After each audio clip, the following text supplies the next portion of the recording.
Assalamualaikum. Hari ini kita akan membicarakan berkaitan dengan tanggungjawab seorang lelaki Muslim. Kenapa kita bangkitkan persoalan ini?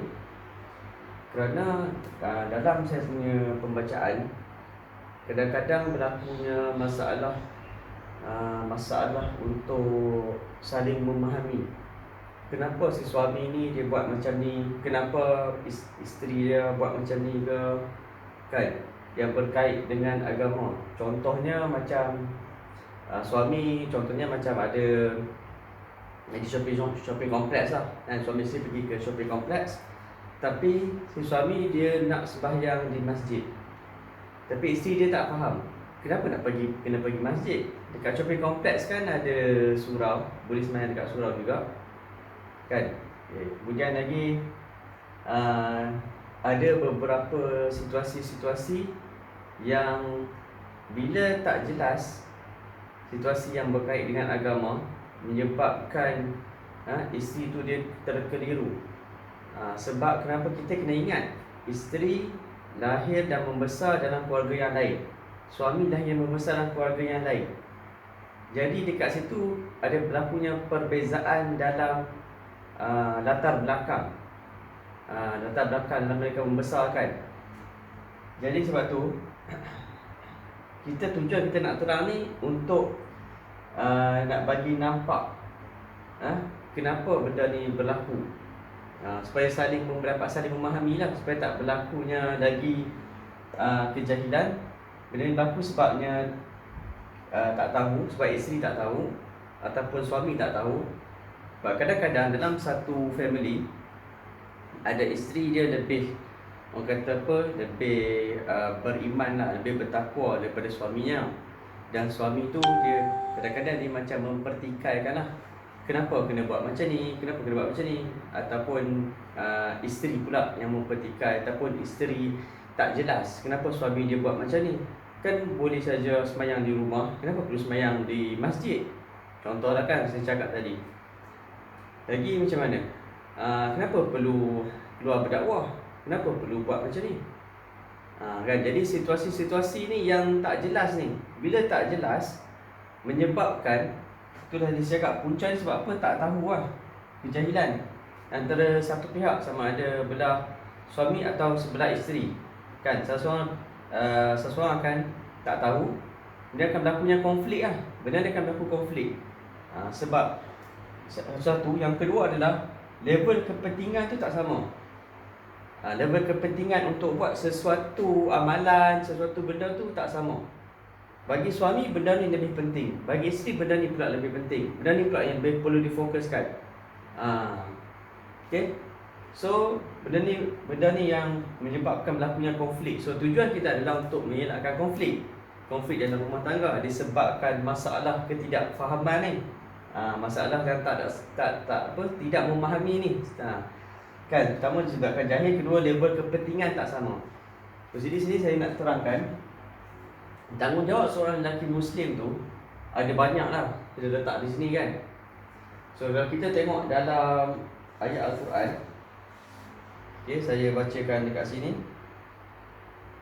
Ada satu ayat famous yang saya suka, iaitu katakanlah, jika bapa-bapamu, anak-anakmu, saudara-saudaramu, isteri-isterimu, keluargamu, harta kekayaan yang kamu usahakan, perniagaan yang kamu khawatirkan kerugiannya, dan rumah-rumah tempat tinggal yang kamu sukai, lebih kamu cintai daripada Allah dan Rasulnya, serta berjihad di jalannya, maka tunggulah sampai Allah memberikan keputusannya, dan Allah tidak memberi petunjuk kepada orang-orang yang fasik. Surah At-Taubah ayat 24. Jadi dalamnya Allah Subhanahu Wa Taala telah memberi amaran kepada orang-orang yang meletakkan keluarganya, bapa-bapaknya, anak-anaknya, saudara-saudaranya, isteri-isterinya, keluarganya, harta kekayaan yang dia sedang usahakan, perniagaan yang dia sedang khawatirkan kerugiannya. Allah Ta'ala bagi amaran kepada orang yang macam ni, yang meletakkan benda-benda ni melebihi daripada berjihad di jalannya. Satu, berjihad di jalan, satu adalah mencintai Allah dan Rasul. lebih daripada mencintai Allah dan Rasul. Kedua adalah berjihad di jalannya. Jadi daripada ayat ni kita dapat tengok bahawa keluarga bukan datang nombor satu dalam kehidupan seorang lelaki yang mukmin, lelaki yang beriman kepada Allah. Jadi keluarga datang nombor 3. Pertama, of course lah, Allah dan Rasul, mencintai Allah dan Rasul. Bersatu. Kedua, berjihad di jalan Allah. Ketiga, barulah datangnya keluarga. Cuma dalam ustaz bagi tahu, harta yang paling bernilai bagi seorang harta yang paling bernilai bagi seorang manusia adalah anaknya, keluarganya. Ustaz Zaidul cakap.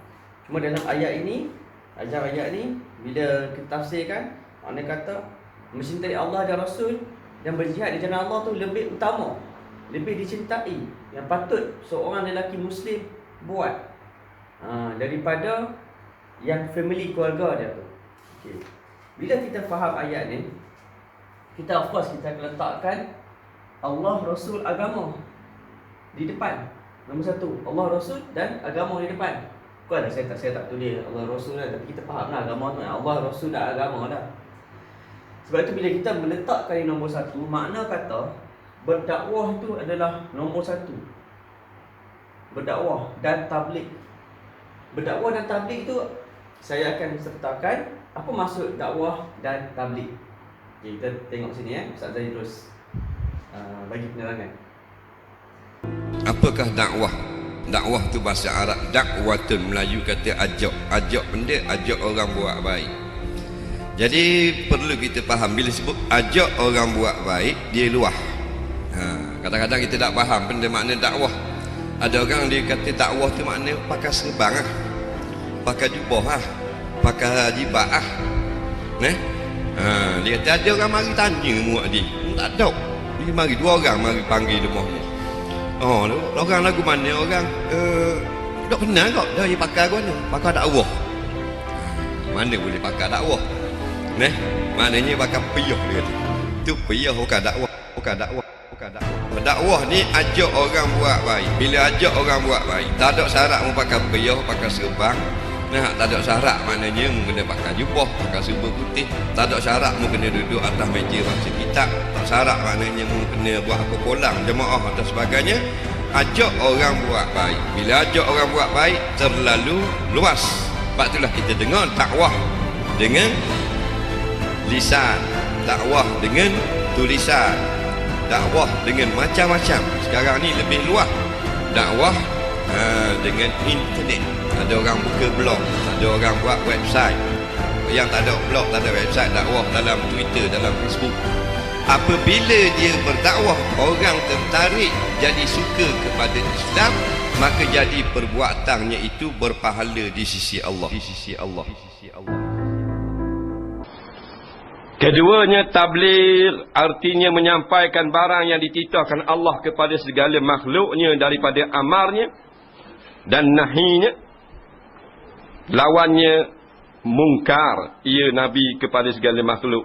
Seperti yang dititahkan oleh Allah itu, haram itu ditukarinya dengan yang halal. Sifat yang kedua, ia panggil tablighun. Sifat Nabi yang kedua yang wajib kita tahu sekalian mukallaf, dia panggil tabligh. Bukan jamaah tabligh. Tabligh. Nampak? Itu nama jamaah. Tabligh ni makna sifat Nabi. Apa tabligh? Tabligh maknanya menyampaikan. Daripada ba, lam dan rin. 3 huruf biasa. Nampak? Balagha. Balagha makna sampai. Kalau kita kasih kepada Nabi, segala perkataan Nabi, kita akan korek cari, walaupun 1000 batu kita nak pergi dengar juga. Itu orang yang kasih kepada Nabi. Betul tak? Anak Nabi, kerana dia Nabi, maka Nabi sepatutnya kita lebih kasih daripada ibu bapa kita, daripada kekasih kita, daripada segala manusia ni. Barulah sempurna iman kita. Bukan disuruh benci orang lain. Kita boleh kasih kepada anak, kepada isteri, kepada harta benda, kepada jawatan kita, kepada ibu bapa kita, kepada kawan-kawan. Tetapi paling kasih mestilah Allah dan Rasul. Barulah dipanggil sempurna iman. Okey, kita balik. Dalam satu agama ada lagi jihad. Kita ada naik tadi kan, ada sebut jihad. So jihad ada termasuk juga. Jihad ni macam-macam lah, bukanlah setakat jihad angkat senjata kan. Jihad mendalami ilmu agama, jihad melawan nafsu, jihad untuk membela anak-anak daripada berlapar kan. Itu semua berjihad, termasuk dalam definisi jihad. Jihad melawan macam sekarang ni tengah coronavirus kan. So itu pun termasuk juga dalam pengertian berjihad. Jihad ni bahasa Arab daripada kata al-jahdu. Al-jahdu maknanya bersungguh-sungguh. Di segi syarak pula atau istilah jihad bersungguh-sungguh maknanya menegakkan Islam. Bersungguh-sungguh membantu agama Allah. Dan jihad macam mana? Macam-macam cara dan jalan. Kemudian naikkan syiar Islam. Kan, bila kita utamakan, kita letakkan agama ni pada tempatnya, kita kena naikkan syiar Islam itu melalui berbagai cara lah. Melalui berbagai cara, antaranya adalah solat di masjid. Solat berjemaah di masjid memanglah bukan wajib. Walaupun terdapat banyak ayat-ayat hadis Nabi yang Nabi bagi amaran kan. Nabi akan bakar rumah orang, dengar semayang, dengar azan tapi tak pergi solat di masjid kan. Tapi dari segi hukum adalah sunat. Segi hukum adalah sunat, bukan satu perkara yang wajib lah. Dia fardu kifayah. Bila orang dah azan, ada orang dah pergi, so dia jadi fardu kifayah kan. Tetapi kalau kita nak menaikkan syiar Islam, kita nak jadi seorang mukmin, bukan muslim. Okey? So kita kena faham dulu definisi muslim dan mukmin. Orang muslim adalah orang Islam. Orang mukmin adalah orang yang beriman. Jadi kita target nak jadi ni orang mukmin. Kan tu target kita di dunia ni. Jadi sebab tu bila kita kata kita nak naikkan agama ni, kita mencintai agama, mencintai Allah dan Rasul, kita perlu buktikan. Kita perlu buktikan macam mana? Dengan ni lah, menaikkan syiar Islam. Dengan ni, dengan berdakwah. Dakwah definisi dia luas, so kita akan masuk dengan seterusnya. Apa tu dakwah dan tabligh? Okay, so ini ringkasan. Yang kedua adalah bertanggungjawab kepada diri sendiri. Tanggungjawab diri sendiri, makan, minum, pakaian. Dia belajar ilmu agama untuk tahu mana yang betul, mana yang salah, mana yang urgent, mana yang bukan urgent, mana satu yang perintah Allah yang perlu dilakukan sekarang, perintah Allah yang boleh ditangguhkan kan. Mana satu yang Allah Ta'ala suka, mana satu yang Allah Ta'ala tak suka. Walaupun dua-dua adalah benda yang halal, tetapi ada yang benda yang Allah Ta'ala suka, ada benda yang Allah Ta'ala tak suka. Sebagai contoh, perceraian. Dulu penjara ada benda yang halal, tapi Allah Ta'ala tak suka. Kan? Jadi dia tahu. Bila dengan ilmu dia tahu. Perlukah sembahyang bila masa nak sembahyang awal waktu, bila sembahyang boleh ditangguhkan contohnya. Kan? So belajar ilmu. Ini ada bekerja, mencari nafkah kan, untuk ni lah, cari duit, untuk teruskan kehidupan. Kemudian beribadah ni termasuklah berzikir, sembahyang kan, berpuasa dan sebagainya lah. Kemudian dia tidak membawa diri kepada kebinasaan. Maknanya dia tidaklah mengumpat, tidaklah membuat fitnah kan, tidaklah mengadu domba, tidaklah lagi berzina kan, tidaklah lagi tinggalkan solat macam itulah. Okey. Seterusnya, tanggungjawab seorang muslim lagi adalah kepada ibu bapa dia. Iaitulah kalau makan minum lah. Kalau katakan bapa yang ada, bapa masih bekerja, jadi bapa adalah bertanggungjawab kepada ibu dia lah kan, untuk menyediakan makan minum. Tapi kalau macam bapa tu ibu bapa tu telah uzur kan, tak mampu, jadi dah jadi tanggungjawab lah kepada anak lelaki tersebut kan. Jadi sebab tu kita kata tanggungjawab seorang muslim, maknanya kalau bapa tanggungjawab kepada isteri dia lah. Kalau anak tanggungjawab. Kalau macam dalam kes ni, kalau bapa tu uzur ke, lumpuh ke, ataupun makan minum tak cukup, walaupun bekerja tapi tak cukup lah. Zaman sekarang kan ada golongannya yang kata apa, B40 ni memanglah orang kata, tak silap saya 1,500 ke bawah ataupun tak berapa ingat. Tapi ada yang lebih susah lagi daripada tersebut. Yang kais pagi makan pagi, kais petang makan petang. Jadi anak yang bertanggungjawab dia akan bantu ibu dia. Kan. Seterusnya adalah kebajikan ibu bapa. Apa bapa ibu bapa minta tolong apa-apa ke kan. Jadi tanggungjawab anak untuk membantu. Bahkan semua hak milik anak adalah hak milik ibu bapa. Jadi of course lah hak ibu bapa adalah untuk dihormati oleh anaknya kan. Kemudian dari segi kesihatan kan, ibu bapa bila dah berumur kan, so dia ibu bapa akan sakit macam tu kan, jadi bawa pergi ke klinik, ada yang buat dialisis contohnya kan. Kemudian of course walaupun ibu bapa dalam agama semua merangkumi semua benda. Agama itu agama itu syumul keseluruhan. Agama itu adalah adin, agama itu adalah keseluruhan kehidupan kita. Agama sebagai penunjuk jalan. Bila kita memahami ni, kita akan meletakkan agama di depan. Makna kata kita membenarkan, kita akan tetap menegur ibu bapa kita dengan cara yang betul lah. Kan kalau ibu bapa ada buat salah ke, kita masih boleh menegur dengan cara yang betul. Itulah kecantikan beragama. Itu boleh saya tulis sini, dakwah dan tabligh. Seterusnya adalah dakwah dan tabligh ni, dia termasuklah semua kehidupan manusia adalah berkisarkan kepada dakwah dan tabligh, semua kehidupan manusia. Dakwah dan tabligh kalau kita pergi sedikit lebih dalam, termasuklah dakwah maknanya mengajak manusia kepada kebaikan, mencegah manusia kepada kemungkaran, amar ma'ruf nahi munkar. Kan? Kemudian kita tabligh ni maknanya kita menyampaikan, sampaikan. Sama ada sampaikan kebaikan itulah mana-mana kata melalui Facebook, melalui WhatsApp group ke kan. Kita sampaikan apa saja yang kita boleh.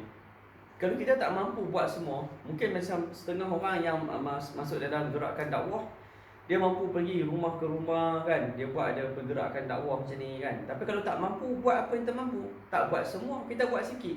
Jangan kita tinggal langsung, tu kan. Kan. Sebab tu itu termasuk dalam prinsip. Okay. So ini adalah berkaitan dengan isteri. Untuk isteri ni, of course lah, makan, minum, pakaian, rumah, dan dakwah dan tabligh, mengajak agama kepada isteri kan, itu pun termasuk dalam tanggungjawab seorang suami kan. So yang ni kita akan pergi detail dalam episod seterusnya. Seterusnya adalah berkaitan dengan anak. Anak of course lah bapa kena sediakan makan, minum anak, pakaian dari segi kesihatan kalau anak sakit, ataupun zaman sekarang orang ambil takaful kan. Macam saya sendiri pun ambil takaful untuk anak saya. Kemudian alatan kebersihan diri kan? Kemudian kita menyampaikan ilmu agama, memberi didikan kepada anak tersebut kan. So kadang-kadang macam mungkin bapa tak mampu nak bagi semua, jadi itu dah datangnya peranan ibu untuk membantu bapa kan. Seterusnya adalah berkaitan dengan hak kejiranan. So kita seorang yang mukmin, dia akan ambil tahulah pasal jiran dia makan ke belum kan. Ada kisah macam mana zaman Rasulullah, satu orang bagi satu lauk kepada seorang jirannya. Jiran dia ni risau jiran sebelah tak makan, jadi dia pun telah bagi kepada jiran sebelah lauk tersebut. Jiran yang sebelah ni pula dia terima, risau pula jiran sebelah tak makan, dia pun telah bagi kepada jiran sebelah dia. Jadi jiran yang sebelah ni pula terima, risau dia tak makan, dia pun telah bagi kepada jiran sebelah ni pula. Sampailah kembali kepada pemilik asal. Itulah akhlak orang Islam kan. Risau kepada jiran yang tak makan tersebut. Di dalam keadaan kita tengah PKP ni, wabak coronavirus ni, jadi kita ambil tahulah pasal jiran kita kan, yang kita dah makan ke tak makan ke kan. 40 kiri, 40 kanan, 40 depan, 40 belakang hak jiran kan. Okay, kemudian of course juga di samping hak untuk makan tu, jadi of course hak agama. Kita kena tunaikan hak agama, hak untuk peringatkan jiran kita bab agama kan. Kalau kita tak boleh dakwah ikut kemampuan lah, masuk sikit. Makna kata ikut kepada apa yang dia mampu buat. Yang mampu melalui percakapan, cakap. Tak mampu melalui percakapan, tunjukkan akhlak. Pergi ke masjid, naik motor, pakaian yang pakaian bersunnah. Itu pun kira satu bentuk dakwah. Dakwah dari segi pakaian, dakwah dari segi akhlak. Kemudian sebenarnya amar ma'ruf tadi munkar. Kemudian sifat tolong-menolong, contohnya tulis sini masa pindah rumah kan, jiran nak pindah rumah ataupun ada kenduri kan, tolong jiran masa kenduri kan. Dan juga menghadiri jemputan. Kita meraihkan orang panggil kita kan, ada kenduri ke, ada majlis akikah ke, yang kita hadiri. Itu adalah hak jiran. Kemudian kepada negara, mempertahankan negara lah bila negara diserang. Mempertahankan negara bila negara diserang. Menaikkan syiar Islam. Dan ini bagi orang yang ada kekuasaan. Kalau kita dengar Ustaz Zazrul saya cakap, nasihat Ustaz Zazrul kepada inilah Dr. Zulkifli, kita punya bekas mufti wilayah Persekutuan, sekarang merangkap Menteri Agama. Jadi antaranya adalah macam mana bila kita ada kekuasaan, kita nak menaikkan syiar Islam, bukan menjatuhkan Islam. Ini dalam skop negara, kita nak menaikkan syiar Islam. Macam tu juga bila kita salah seorang rakyat tu, macam mana kita nak menaikkan syiar Islam dengan kita menyokong kepada orang yang akan menaikkan Islam. Kan, dengan kita bagi sokongan tersebut, orang tersebut dapat naik dan orang tersebut dapat berjuang untuk menaikkan Islam. Kemudian dalam masyarakat, of course lah, kalau kita banyak menghadiri orang kata apa, aktiviti kemasyarakatan seperti kita join dengan kumpulan dakwah ke, ataupun seperti kita dengan apa ni, AJK masjid ke surau kan. Jadi dekat situ ada aktiviti gotong royong, bersihkan masjid kan. Kemudian ada tolong menolong seperti kenduri kan. Ada kalau dari segi kawan-kawan pun dikira sebagai golongan masyarakat lah kan. Kawan kita susah, kita bantu dia, kita sedekah, kita derma sedekah kan. Ini bagi orang yang kita tak kenal pun, kita boleh derma sedekah kan kepada masyarakat. Sama ada orang yang di luar negara, rakyat Palestin, rakyat di Syria kan. Sebenarnya pada ni lah, of course adik-adik ni datang awal lagi lah, kita tertinggal. So adik-adik ni sama juga, dakwah kita tetap kena pesan-memesan lah, dakwah tabligh. Kemudian makan, minum, pakaian kan. Ini bergantung lah, bergantung pada situasi. Kalau masih ada ayah punya tanggungjawab. Kalau adik tu masih kecil, ayah pun dah tak ada. Jadi anak yang mana anak sulung lelaki tu akan ambil tanggungjawab tersebut kan.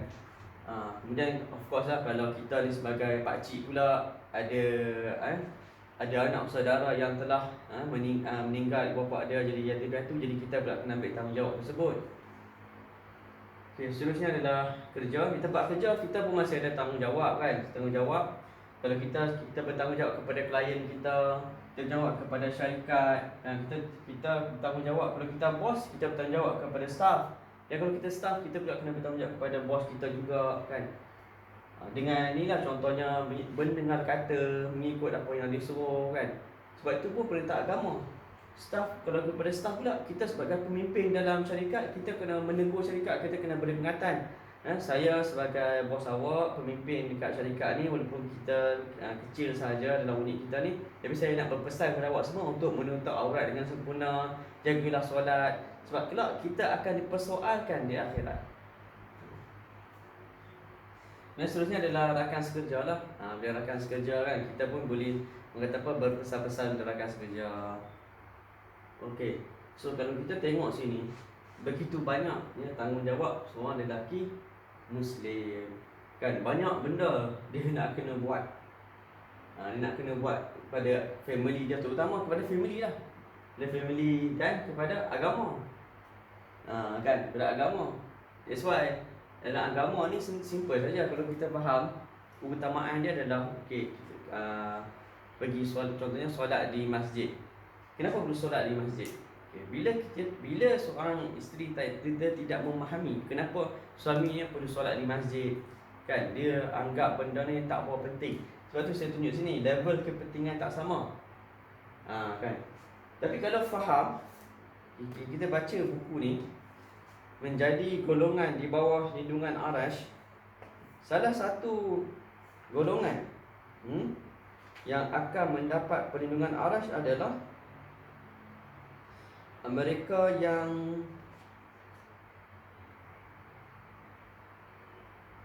pemimpin, ada pemimpin, imam yang adil kan. Kemudian lagi mereka yang ni lah, seseorang yang hatinya terpaut pada masjid.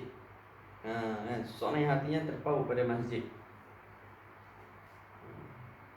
dengan banyak kelebihan-kelebihan, kelebihan-kelebihan berkaitan dengan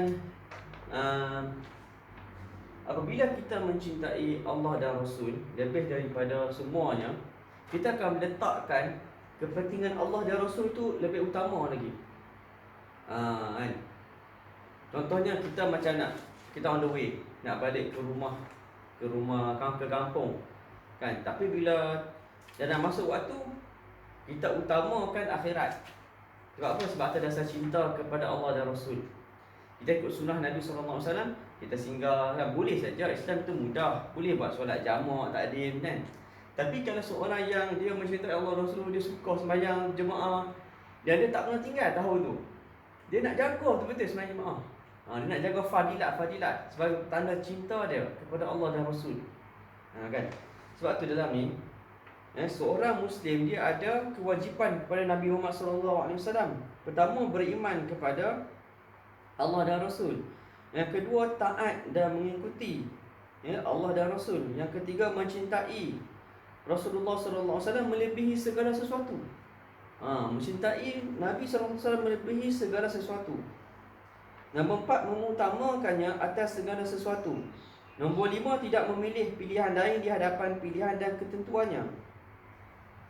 Nombor 6, hanya ada 2 kata untuk segala keputusannya, kan? Yakni kami dengar dan kami taat. Sami'na wa ata'na. Kan? Kami dengar, kami taat. Nombor 7, menerima ketentuannya dengan senang hati dan tidak terpaksa. Nombor 8, berlaku sopan di hadapannya. Kan, berlaku sopan dengan Rasulullah SAW. Nombor 9, berselawat kepada baginda. Nombor 10, membantu dan membelanya. Ni membantu Nabi kan, menaikkan agama Rasulullah kan, dan membela Nabi. Ketika mana orang menghina Rasulullah, kita rasa marah kan, kita membela Rasulullah. Dan seterusnya adalah mencintai keluarga baginda. Kan, ni antara perkara yang perlu kita buktikan lah.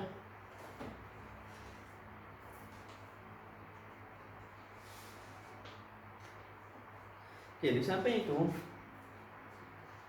seorang lelaki yang diciptakan Allah Subhanahu Wa Taala sebagai pemimpin, kan, ada banyak tanggungjawab dia. Lelaki ini adalah pemimpin dan pengawal yang bertanggungjawab terhadap kaum wanita. Oleh itu Allah telah melebihkan orang-orang lelaki dengan beberapa keistimewaan atas orang-orang perempuan, dan juga kerana orang-orang lelaki telah membelanjakan, yakni memberi nafkah sebahagian dari hartanya. Surah An-Nisa ayat 34. Allah Ta'ala telah bagi kelebihan kepada lelaki melebihi pada kaum wanita, kerana kaum lelaki adalah pemimpin. Kenapa kaum lelaki jadi pemimpin? Sebab kaum lelaki ada kelebihan, yakni dari segi hartanya, dari segi kekuatan fizikalnya kan. Kemudian kaum lelaki ni ada 4 golongan yang dia bertanggungjawab. Pertama sekali, yang paling utama adalah kepada ibunya. Kan, ketika seorang lelaki datang kepada Rasulullah SAW, wahai Rasulullah, siapakah insan yang paling utama kepada harus berbuat baik kepadanya? Dan 3 kali Rasulullah SAW cakap ibunya. 3 kali dia tanya, 3 kali Rasulullah cakap ibu dia.